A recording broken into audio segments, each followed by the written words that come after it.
Good evening student. आज हम एक नया चैप्टर शुरू कर रहे हैं, रोजनामचा का उपविभाजन। चूँकि रोजनामचा जनरल एंट्री हम लोग पहले से सीख चुके हैं। जनरल एंट्री केवल, जैसा कि मैंने पहले भी बताया था आप लोगों को, कि छोटे व्यवसाय में जनरल एंट्री का प्रयोग किया जाता है, लेकिन बड़े व्यवसाय में हमेशा सहायक बहियों का उपयोग करते हैं, जहाँ पर विभाग बटे होते हैं, डिपार्टमेंट बटे होते हैं। फाइनेंस डिपार्टमेंट अलग होता है, परचेज डिपार्टमेंट अलग होता है, सेल डिपार्टमेंट अलग होता है। परचेज रिटर्न, सेल्स रिटर्न, ये बुकें रखी जाती हैं, जिससे कि हम आसानी से परचेज या रोकड़ के बारे में या सेल्स के बारे में या रिटर्न के बारे में हम संपूर्ण जानकारी एक ही जगह प्राप्त कर लेते हैं। बच्चों, जो रोजनामचा में रूल हम लोगों ने पढ़ा, टाइप्स ऑफ अकाउंट, जैसा कि बताया गया है, personal account, real account, nominal account, वो यहाँ भी फॉलो किया जाएगा। पहले हम जानते हैं कि रोजनामचा का उपविभाजन या इसे ही सहायक बहियाँ या हम सब डिवीज़न ऑफ जर्नल कह सकते हैं, जिसमें सबसे पहला जो डिवीज़न करते हैं हम लोग, वो कैश बही, रोकड़ पुस्तक, जिसे हम कैश बुक कह सकते हैं। रोकड़ बही मुख्य सहायक बही और प्रधान बही मानी जाती है। सभी नगद प्राप्तियां और भुगतान इसमें ही लेखे किए जाते हैं। रोकड़ बही के डेबिट साइड में जितने कैश में हमको प्राप्ति होती है उसको लिखते हैं, और क्रेडिट साइड में हम उन सभी मदों को लिखते हैं जिसका हमने रोकड़ में पेमेंट्स किया है। यहाँ पर ध्यान देने वाली बात यह है कि जो पेमेंट के साइड में, चाहे वो कैपिटल नेचर का पेमेंट हो चाहे रेवेन्यू नेचर का पेमेंट हो, दोनों ही पेमेंट्स कैश बुक के क्रेडिट साइड में लिखे जाएंगे। और डेबिट साइड में, चाहे वो रेवेन्यू नेचर का आय हो चाहे वो कैपिटल नेचर की आय हो, आयगत आय, पूंजीगत आय, उन दोनों को हम डेबिट साइड में लिखते हैं। कैश बुक, यदि 1 कॉलम या 2 कॉलम कैश बुक यदि है, तो हमेशा इसका जो बैलेंस आता है वो डेबिट बैलेंस आता है, या तो बराबर आता है। ये हमेशा ध्यान रखेंगे। ये प्रश्न एग्जाम में भी पूछे जाते हैं, ऑब्जेक्टिव प्रश्न होते हैं कि कैश बुक का शेष कौन सा शेष होता है, तो हमेशा हम कैश बुक का शेष डेबिट शेष ही बताते हैं। बच्चों, कैश बुक के अगर हम मीनिंग्स या आशा जानेंगे, तो व्यवसाय में होने वाले नकद लेन देनों का लेखा जिस बही में तिथिवार किया जाता है उसे ही हम रोकड़ बही कहते हैं। तिथिवार, आप जानते हैं कि जनरल एंट्री भी तिथिवार होती है, तो कैश बुक, क्योंकि जनरल एंट्री के प्लेस पर ही कैश बुक बनाई जा रही है, इसलिए यहाँ पर भी तिथिवार डेट वाइज लेखे किए जाएंगे। डेबिट पक्ष में रोकड़ की प्राप्ति, क्रेडिट पक्ष में भुगतान की प्रविष्टि की जाती है। यह वही वास्तविक खाता है, इसका हमेशा डेबिट शेष आता है।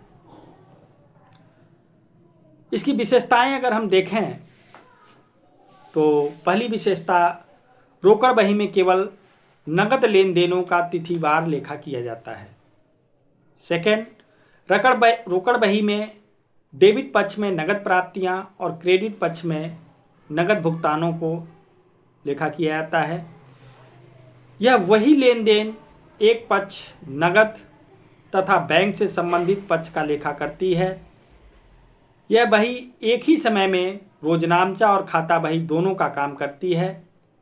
रोकड़ बही का हमेशा डेबिट शेष होता है। व्यवहार में रोकड़ बही रोकड़ खाता का विकल्प है।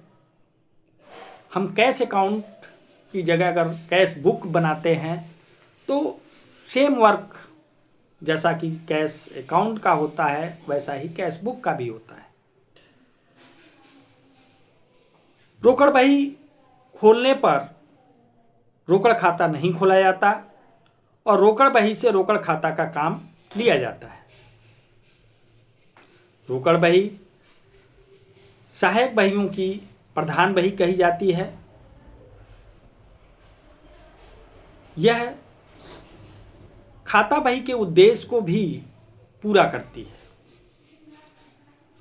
इसलिए हम ये कह सकते हैं कि रोकड़ बही बनाने से कैश अकाउंट अलग से नहीं बनाना पड़ता है।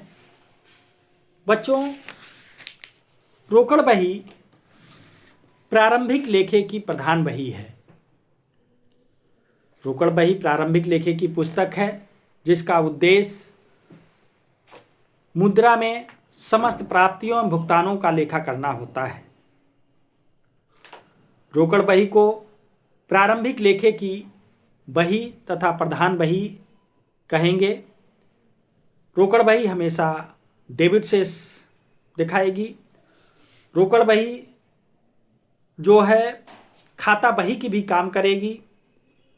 रोकड़ बही और रोजनामचा में हम अगर समानताएं की बात करें, क्या समानता है, रोकड़ बही और रोजनामचा में क्या समानता है, तो दोनों बहियों में सर्वप्रथम जो मूल प्रमाणक और प्रलेख होते हैं उन्हीं के आधार पर लेखा होता है। रोजनामचा में भी हम लोग वाउचर्स जो बनाए होते हैं उन्हीं वाउचरों की सहायता से हम जर्नल एंट्री करते हैं और हम कैश बुक के में भी लेखा उन्हीं वाउचरों की सहायता से ही करते हैं। दोनों लेन देनों में लेखा तिथिवार लिखा जाता है। दोनों बहियों में खाता बही, पृष्ठ संख्या, लेजर फोलियो का खाता रहता है। दोनों बहियों में लेन देनों को दूसरे पक्ष का लेखा खाता बही से संबंधित खातों में किया जाता है। रोकड़ बही और खाता बही में क्या समानताएं हैं, इस बात को भी हम देखते हैं। अभी हमने जो देखा रोकड़ बही और रोजनामचा में समानताएं देखा। अब हम देखते हैं कि रोकड़ बही और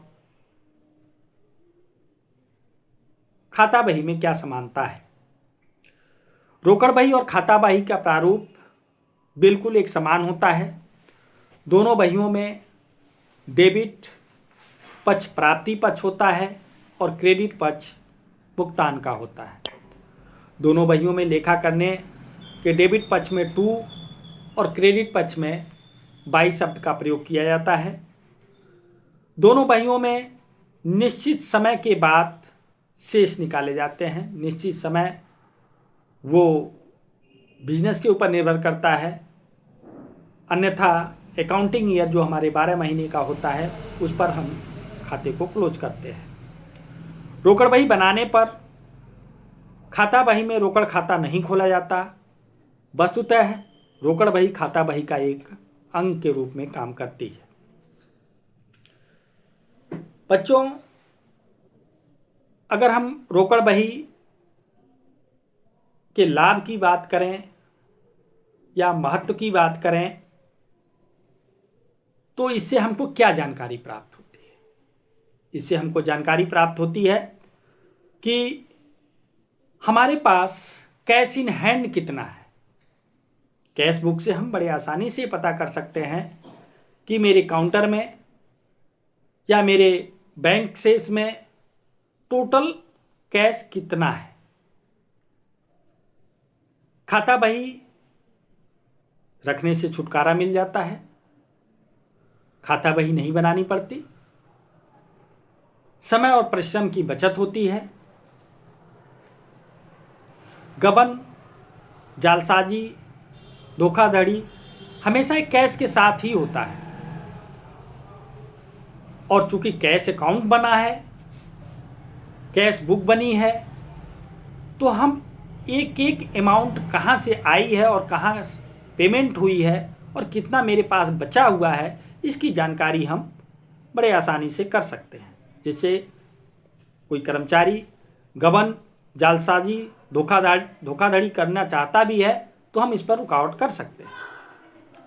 लेन देनों की कार्य में सुविधा, जो भी लेन देन है हमारे, रोकड़ की स्थिति की जानकारी रहने से व्यापार के दिन प्रतिदिन के कार्यों को करने में सुविधा होती है।